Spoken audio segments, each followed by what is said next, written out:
If you've been following all the right drum lessons but still feel stuck with your progress, the next few minutes will show you exactly what the rest of YouTube isn't telling you. There's a better way to learn drums that lets you progress way faster, have way more fun, and practice songs you actually love. After teaching hundreds of drummers, I found there are 7 lessons that allow my students to skip the boring practice drills and get them playing their favourite songs right from the start. So in this video, I'm going to show you what those 7 lessons are and how you can use them to take your drumming from this to this. Starting with the misconception that even the pros believe. Like every other teacher, I used to show my students a slow motion drill to learn and perfect the molar stroke. But even after hundreds of slow repetitions, they still had to learn how to do it at speed, almost as if they were starting from scratch. So instead, I started challenging them to produce alternating loud and quiet notes on the hi-hat at a speed where pure wrist shots would cause too much tension. Music already playing and quickly adding extra limbs or changing cymbals at the earliest of successes, suddenly they started to figure out all sorts of solutions in a fraction of the time. Some looked like textbook molar strokes, some didn't, but they all achieved the same goal. Lesson number 1 is repetition is not the key to mastery. You've probably heard, fear not the man who has practiced 10,000 kicks once, fear the man who has practiced one kick 10,000 times. But here's what most people miss. This is called rote repetition, the practice of repeating an action in the same way over and over, often without understanding or adapting it to different contexts. There's a huge problem with it, known as the degrees of freedom problem. This is a fancy way of saying there are an infinite number of ways your shoulders, elbows, wrists and fingers can move together. The problem is finding out which way is best. The truth is, there's no perfect way, because your body is totally different from everyone else's. Plus, when you train one movement to perfection in one highly specific scenario, you're not training for the fact that real drumming is constantly changing. What you need is something called repetition without repetition. I know that sounds daft. I'll explain. The goal is to practice the same skill under ever-changing conditions. When you do this, your brain stops memorizing one specific movement and starts understanding the principle behind the movement. It's like your body decides, okay, I need to adapt. Let's figure this out. This is a process called self-organization. And the result is whatever series of movements get the job done. In my molar stroke example, the challenge is to produce alternating loud and quiet shots with one hand at speed where wrist strokes aren't an effective solution. Typically, I'd start you on the hi-hat because that's where molars are typically used. And I'll give you several minutes to explore and find some sort of solution. The moment you have something, and it can be anything, get some music on and allow your self-organization to occur.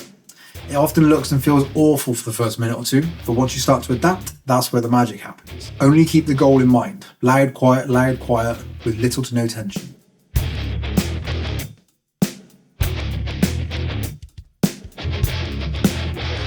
Force your body to explore solutions, and those solutions will be uniquely yours. Interestingly, you could very well find a solution that looks nothing like what you thought it would. Your brain and body are smart enough to figure this out naturally when you give them the right challenges. The problem is most drum teaching, including mine for years, works directly against this. And the biggest way we sabotage self-organization? We force drummers to understand the labels before they understand the music. Let me show you what I mean. My drum lessons, and in fact my entire YouTube channel, was built around students learning to read and count everything they wanted to play. Because that's what you're supposed to do, right? Till the same feedback started to add up. I can play anything if it's in front of me, but without the notation, I don't know what I'm doing. I had it backwards. So I stripped away the counting notation, had students listen and play instead, and watch them build real understanding of what they were doing from the very first note. Lesson number 2 is understanding comes first. Reading and counting comes later. Here's why this matters. When you read and count music, you're using what's called explicit understanding. Think about this. If you tried to consciously think about grammar or how to move your tongue while talking, your brain would be working overtime trying to translate all that information into actual words. But there's another type of understanding called implicit understanding, which is when your body knows intuitively what to do without you having to even think about it. And you can start with this by listening and copying or listening and creating. Your brain and body figure the parts out naturally, the same way you learn to speak as a kid. I, like many other teachers, will get in the way of this process because I failed to realize a key concept. Counting and notation are tools to label and remember what you've already learned. They're not where understanding begins. So what should you do? If you're a beginner, forget counting and notation for now. Just listen to the music and copy what you can hear. Start with the snare. Maybe add the hi-hats.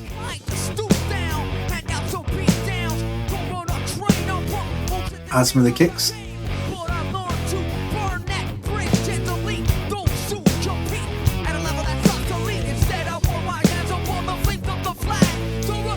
And don't worry if you can't figure the whole thing out. Do what you can. Build your understanding bit by bit, and you'll find yourself with an extra head start on the next song. As you become more proficient, you can add counting for an additional layer of understanding if you want to, although it's totally optional and you can skip it completely if you're not feeling it. If you've worked hard on a section and you want a quick reference for next time, write something down. It can be strict notation or some cheat sheets. It doesn't matter. Your brain is wired to learn through feel and interaction with your environment, which is exactly why the next lesson is going to surprise you. If you want to keep building your skills like this, grab your free groove templates below. 5 foundational grooves you can apply to the songs you already love, with guidance on picking the right tracks. Links in the description. I'd see a student shredding rudiments on a practice pad, blistering speeds, multiple techniques, and endless creativity. When they got behind the kit, it's as if I was watching a totally different drummer. So now I've ditched the pad, and everything starts on the drums. The result is every student is now fully focused on the skill they wanted to develop in the first place, playing the drums. Lesson number 3 is practice on the kit, not on the pad. There's a scientific principle that explains exactly why this happens, and it's called representative learning design, which is a fancy way of asking how closely does your practice match the real thing you're trying to do. Think of it as a rating from 1 to 10. Playing on stage at a gig is a 10 on the representative scale. Tapping on a table is a 1. We can probably put pad work at a 2, maybe a 3. Practicing at home on a kit with some songs, that might be a 6 or a 7.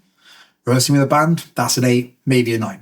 The closer your practice is to the real thing, the better your skills transfer when it actually matters. This is closely connected to the SAID principle, SAID, specific adaptation to imposed demands. Basically, you get good at exactly what you practice. Practice on a pad, get good at playing on a pad. Practice on the kit, you get good at playing the drums. It's that simple. And don't get me wrong, if you're on holiday and you want to keep up your practice habits, go for it. It's better than nothing. But if you have access to a kit, use the kit. Everything you learn will be instantly applicable. Now that you're practicing in the right environment, the next question is what should you actually be practicing? That's where most drummers get it completely wrong.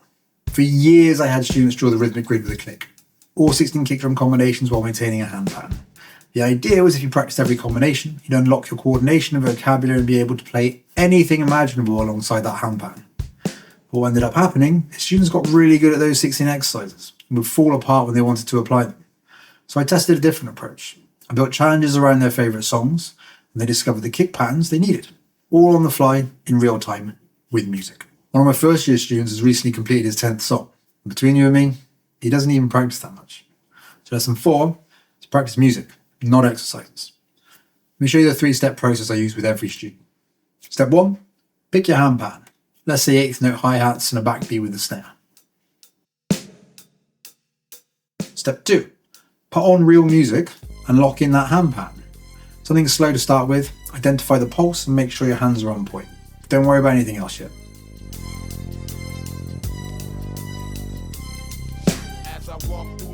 Step 3, explore kick drums. Start with the easiest ones that line up with your hi-hats, then discover the ones in between.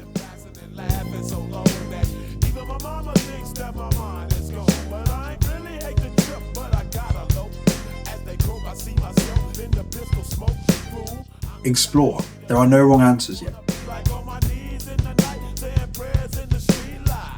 Your only job is not to lose the hand pattern while you add your kicks.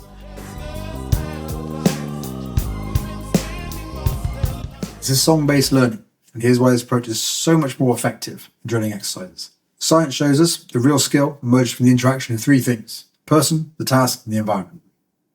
In our case, that's the drummer, the part they're trying to play, and the music they're playing it to. You see, we need context to truly learn something. Drum beats don't exist in a vacuum. They are part of the music. Rather than drilling exercises that claim to cover all possibilities, you can build your vocabulary from simple to complex by working with real music right from the start. Now you might be thinking, what about practicing with a click track? Don't I need to develop my timing? Here's the thing. First, the songs you're listening to were probably recorded to a click track anyway, so they're already keeping strict time. And second, unless you're working towards the goal of working with a click, I'll refer you back to lesson 3. Make your practice more representative. And if you've been grinding away at pages and pages of exercises, lesson 5 is the most important lesson in this video. And if you like the idea of this song-based approach, grab your free groove templates, apply them to your own music, and develop your own kick patterns. Links below.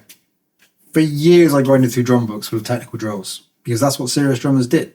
But eventually, it kind of broke me. I'd sit down to practice without a shred of motivation, day after day. So one day I made a rule. Only practice music I love. Suddenly, practice became fun again. And I'm progressing faster than ever. Lesson number 5 is practice should always be fun. If it feels like work, you're doing it wrong.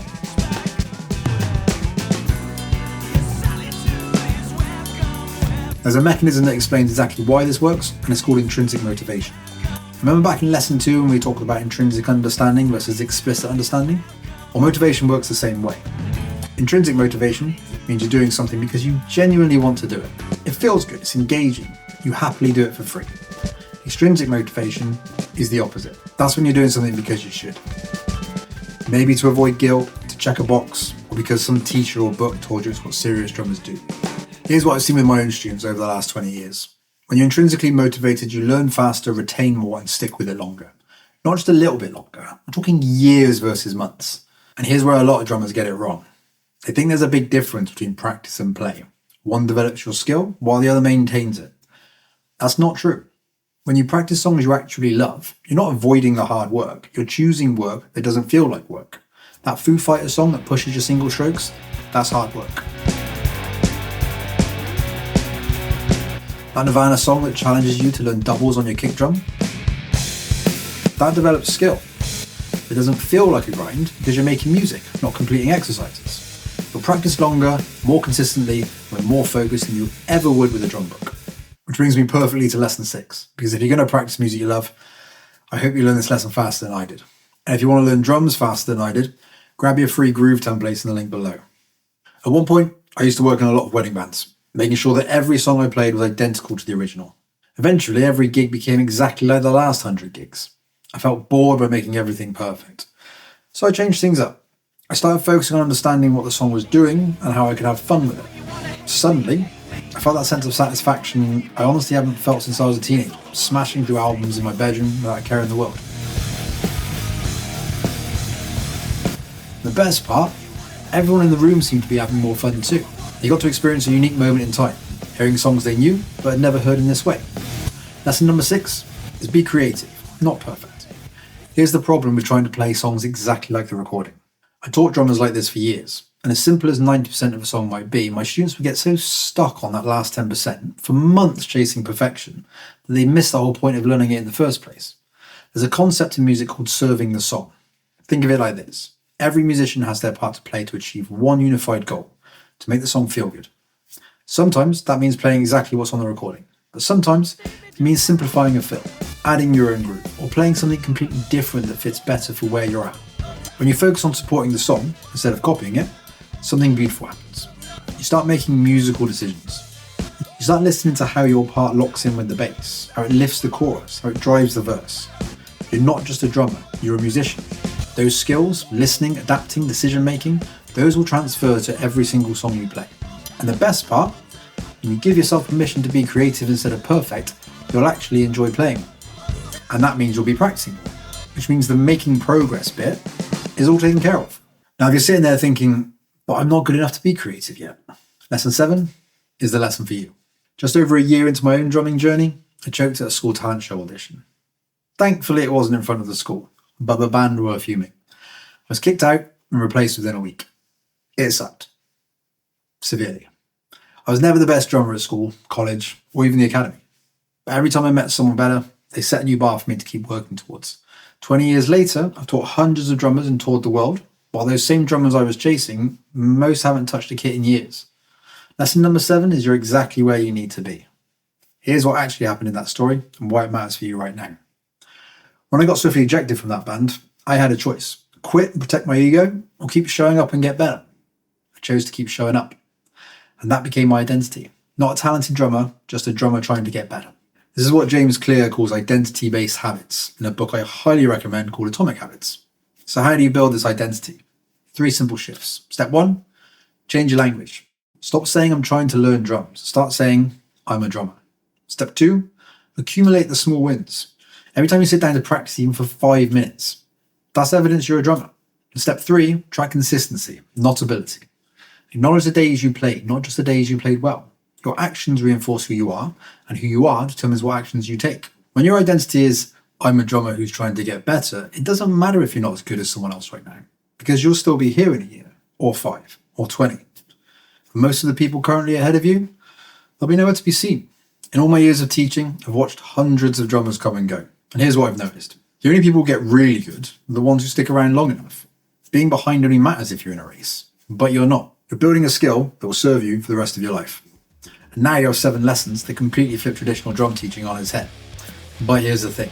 These lessons are useless if you don't have the right challenges to apply them to. So click this next video and I'll walk you through 5 song-based challenges to master the beginner drum beats found in thousands of songs, all played with actual music.